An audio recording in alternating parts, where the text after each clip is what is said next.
নরম নরম তুলতুলে ছানার জিলাপি নিয়ে চলে এসেছি। হ্যালো এভরিওয়ান, আমি Azadi. Welcome back to my channel. আমরা তো এমনি জিলাপি সবাই খেয়েছি, তবে ছানার জিলাপিটা একটু ডিফারেন্ট টেস্ট। একদম মিষ্টির মতো লাগে, কিন্তু দেখতে একদম জিলাপির মতো। খুব সহজ সিম্পলভাবে একদম টিপস অ্যান্ড ট্রিক্স সহ আমি এই রেসিপিটা তৈরি করেছি। ইনশাল্লাহ যতবার বানাবেন ততবারই এরকমভাবে পারফেক্ট একটা জিলাপি বানাতে পারবেন। তাহলে চলুন আর কথা না বাড়িয়ে দেখে নিই রেসিপিটা। এই ছানার জিলাপি তৈরি করার জন্য প্রথমে আমি ছানা কেটে নেব। এজন্য এখানে 1 লিটার দুধ নিয়েছি। এখানে মোট 4 কাপ দুধ রয়েছে। চেষ্টা করবেন একদম ফুল ফ্যাট যুক্ত যেই দুধটা থাকে সেটা নিতে, এতে পারফেক্টভাবে ছানাটা কাটা যায়। অপেক্ষা করব একবার বলক চলে আসা পর্যন্ত। একবার বলক চলে আসলে 1 কাপ পানি ঢেলে দেব, যাতে দুধের টেম্পারেচারটা একটু কমে যায়।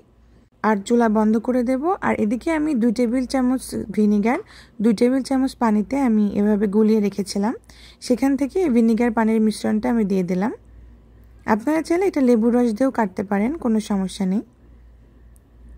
এখন দেখুন এরকম যখন সবুজ পানি বের হয়ে যাবে সে পর্যায়ে আমি ছানাটাকে নামিয়ে নেব। তারপর সাথে সাথেই আমি ঠান্ডা পানি দিয়ে 2-3 বার ভালো করে ধুয়ে পরিষ্কার করে নেব, যাতে ভেতরে টক ভাবটা চলে যায়। এখন এভাবে আমি একটা সুতি কাপড় দিয়ে চেপে চেপে ছানা থেকে পানি বের করে নেব। ছানাটা ঝুলিয়ে রাখার কোনো প্রয়োজন নেই, এভাবে আমি সরাসরি ছানাটা ব্যবহার করব, কারণ আমাদের ময়েশ্চারযুক্ত একটা ছানা লাগবে। ড্রাই ছানাতে এটা ভালো হয় না। হাত দিয়ে চেপে চেপে যতটুকু পানি বের করা যায় ততটুকু পানি বের করে আমি এরকমভাবে ছানাটা নিয়ে নিচ্ছি। এই ছানাতে প্রচুর পরিমাণে ময়েশ্চার রয়েছে। আপনাদেরকে দেখায় পারফেক্ট ছানার একটা বৈশিষ্ট্য। যখন ছানাটা হাতের মধ্যে নিয়ে এরকমভাবে চাপ দেবেন, দেখবেন এরকম মিহি ক্রিমের মতো হয়ে যাচ্ছে। এরকম একটা ছানাই আমাদের এই মিষ্টির জন্য দরকার। এখন একটু হাতের সাহায্যে আমি এটাকে মথে নেব প্রায় 1 থেকে 2 মিনিট মতো। যখন পারফেক্টভাবে একটু ক্রিম হয়ে যাবে আর এরকমভাবে প্লেট ছেড়ে উঠে আসবে, সে পর্যায়ে আমি আর মাখাবো না। ছানা যদি অতিরিক্ত মাখা হয় তাহলে ছানা থেকে তেল বেরিয়ে যায়, আর সেজন্য মিষ্টি ভালো হয় না। এজন্য এটা মাথায় রাখবেন। প্রায় 1 থেকে 2 মিনিট মতো মাখিয়ে ছানাটাকে আমি একটা সাইডে রেখে দেব। ও আর হ্যাঁ, আমার এই 4 কাপ দুধের প্রায় হাফ কাপ ছানা হয়েছে। দেখুন এরকম মেজারমেন্ট কাপে আমি চেপে চেপে দিলে এরকম একটু উঁচু অবস্থায় রয়েছে, একদম পুরোপুরি হাফ কাপ। এখন এই ছানাটার ভেতরে আমি আরও কিছু উপকরণ অ্যাড করছি। দিয়ে দেবো 1/4 কাপ ময়দা। আপনারা চাইলে এই পর্যায়ে আটা ব্যবহার করতে পারেন, কোনো সমস্যা নেই। এখন দিয়ে দেবো 1 টেবিল চামচ গুঁড়া দুধ আর 1 টেবিল চামচ কর্নফ্লাওয়ার। চেষ্টা করবেন অবশ্যই কর্নফ্লাওয়ারটা ব্যবহার করতে। সাথে আমি 1 টেবিল চামচ চিনি ব্যবহার করলাম আর 1 টেবিল চামচ ঘি। আপনারা চাইলে এই পর্যায়ে বাটারও ব্যবহার করতে পারেন, তবে তেল ব্যবহার করা যাবে না। এখন দিয়ে দিচ্ছি আমি 1/4 টিস্পুন বেকিং সোডা। এই রেসিপিতে বেকিং সোডাটাই পারফেক্ট। বেকিং পাউডারের থেকে বেকিং সোডাটা পারফেক্টলি কাজ করে। এখন সব কিছু খুব ভালো করে আমি মিশিয়ে নিচ্ছি। একদম ভালো করে মেশাতে হবে, যাতে এটা যখন আপনি দলা পাকাবেন বা মুঠো করবেন এরকম দলা পাকিয়ে যাবে, আর যখন এরকম ভেঙে দেবেন তখন ঝুরঝুর হয়ে পড়ে যাবে। এখন ছানার সাথে এই ময়দার মিশ্রণটা খুব ভালো করে মিশিয়ে নেব। চেষ্টা করবেন একটু ডলে ডলে ভালো করে মিশিয়ে নিতে। এই মিশ্রণটা যত ভালো হবে ততই জিলাপিটা অনেক বেশি পারফেক্ট হবে আর সফট হবে। মেশাতে মেশাতে দেখবেন এটা আর স্টিকি ভাব নেই, এটা একটা মন্ডর মতো হয়ে আসছে, একদম ময়দার ডোর মতো।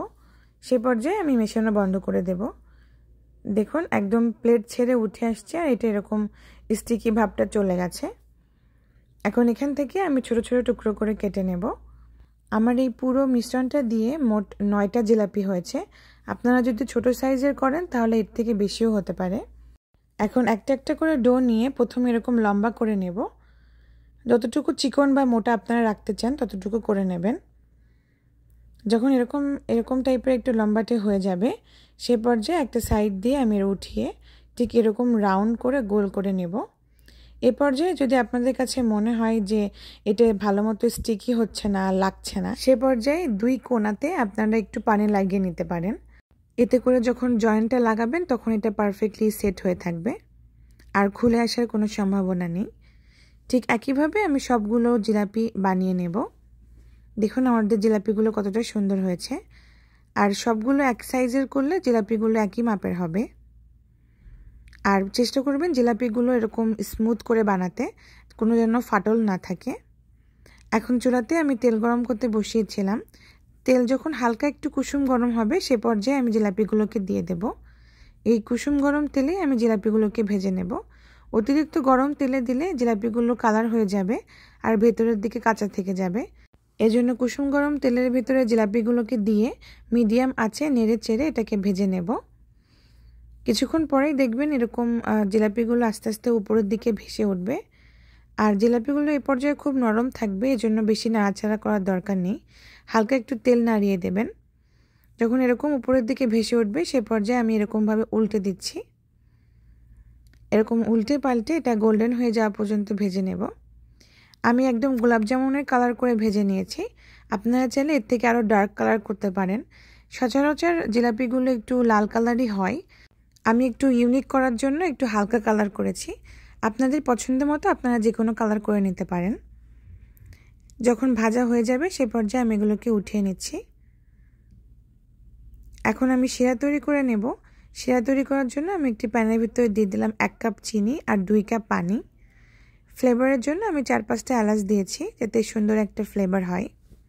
এখন অপেক্ষা করব চিনিটা গলে যাওয়া পর্যন্ত। চিনি গলে যাওয়ার পরে যখন এটা ফুটতে শুরু করবে আমি ঘড়ি ধরে প্রায় 2 থেকে 3 মিনিট মতো ফুটিয়ে নেব। এর থেকে বেশি ফোটানোর দরকার নেই, কারণ জিলাপিগুলোর শিরাটা একটু পাতলাই হয়। এখন ফুটন্ত এই গরম শিরার ভেতরে আমি জিলাপিগুলোকে দিয়ে দিচ্ছি আর এভাবে ঢাকনা দিয়ে ঢেকে আমি 2 ঘন্টার জন্য রেখে দেব। জিলাপিগুলো এই পর্যায়ে রয়েছে ঠান্ডা আর শিরাটা রয়েছে একদম ফুটন্ত গরম। এখন ঠিক এরকমভাবে আমি ঠান্ডা করে নেব 2 ঘন্টার জন্য। 2 ঘন্টা পর আমি জিলাপিগুলোকে সার্ভ করে নিচ্ছি। দেখুন কতটা সফট হয়েছে আর ফুলে একদম ডাবল হয়ে গেছে। আশা করি আজকের রেসিপি আপনাদের কাছে ভালো লেগেছে। ভালো লাগলে অবশ্যই আমার চ্যানেলটিকে একটা সাবস্ক্রাইব করবেন আর বেল বাটনে ক্লিক করে আমাদের পাশেই থাকবেন। দেখুন এই তো কতটা সফট হয়েছে। আমার এই রেসিপি ফলো করে আপনারা বাসায় যদি জিলাপি তৈরি করেন একবারও ফেল হবেন না। একদম পারফেক্ট একটা রেসিপি, জিলাপিগুলো ফাটবেও না আর খুবই সফট হবে। এখন চলুন একটা কেটে দেখাই। দেখুন কতটা সফট হয়েছে, একদম রসে টইটুম্বুর। তাহলে আজকের মতো এই পর্যন্তই। দেখা হবে নেক্সট ভিডিওতে অন্য কোনো রেসিপি নিয়ে। সে পর্যন্ত সবাই ভালো থাকবেন আর আমার জন্য অনেক অনেক দোয়া করবেন। আল্লাহ হাফেজ।